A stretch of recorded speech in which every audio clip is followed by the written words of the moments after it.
तो चलिए आज चलते हैं समय में बहुत बहुत पीछे, एक ऐसे युग में जिसकी हम आज कल्पना भी नहीं कर सकते। ये कहानी है त्रेता युग की, जो एक बहुत बड़े कॉस्मिक साइकिल का दूसरा और बेहद जरूरी पड़ाव है। 12,96,000 साल। जरा सोचिए, ये इतना बड़ा नंबर है कि हमारा दिमाग भी इसे ठीक से प्रोसेस नहीं कर पाता। मतलब हम आज बात कर रहे हैं एक ऐसे कॉस्मिक स्केल की जो वाकई में जहन से परे है। तो ये जो त्रेता युग है, ये 4 युगों के चक्र में दूसरे नंबर पर आता है।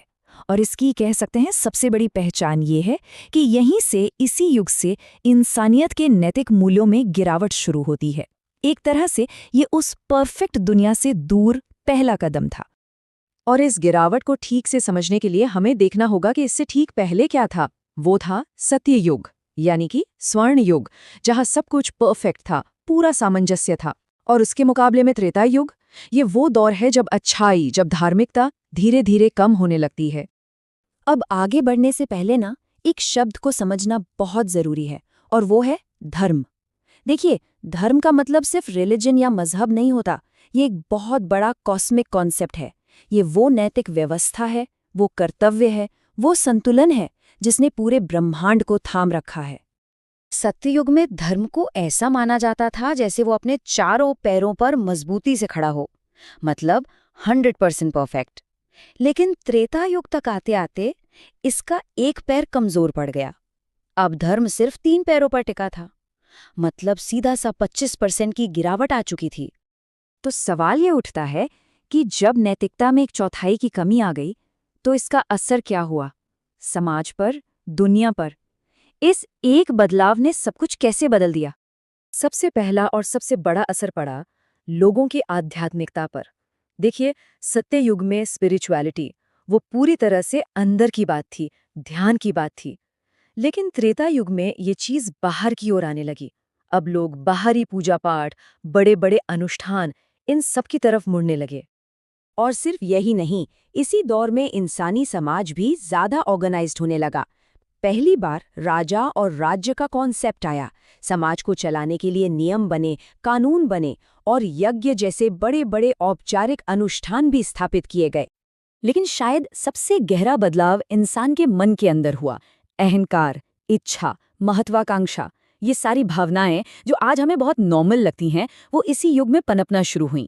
ये एक बहुत बड़ा मेंटल और इमोशनल शिफ्ट था। तो जाहिर है, एक सवाल मन में आता है कि भाई, अगर धर्म कमजोर हो रहा था, इंसान के अंदर ये सब भावनाएं आ रही थीं, तो फिर दुनिया का बैलेंस कैसे बना रहा? क्या कोई शक्ति थी जो इस गिरावट को रोकने के लिए आगे आई? और इसका जवाब है हाँ, बिल्कुल थी। जब जब इंसानियत का रास्ता डगमगाया, तब तब दैवीय शक्तियों ने आकर संतुलन बनाया। और इस युग में ये हुआ अवतारों के जरिए। त्रेता युग ने 3 बहुत बड़े अवतार देखे।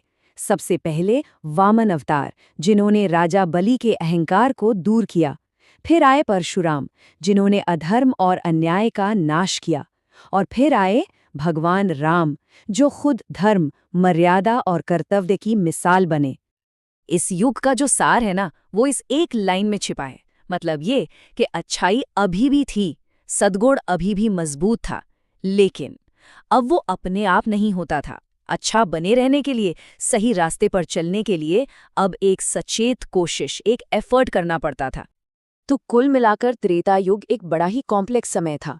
एक तरफ तो भगवान के अवतार आकर धर्म को बचा रहे थे, और दूसरी तरफ उसी समाज में संघर्ष, भेदभाव और इंसानी कमजोरियों के बीज भी बोए जा रहे थे। और यही बीज थे जो आगे चलकर बहुत बड़े पेड़ बनने वाले थे।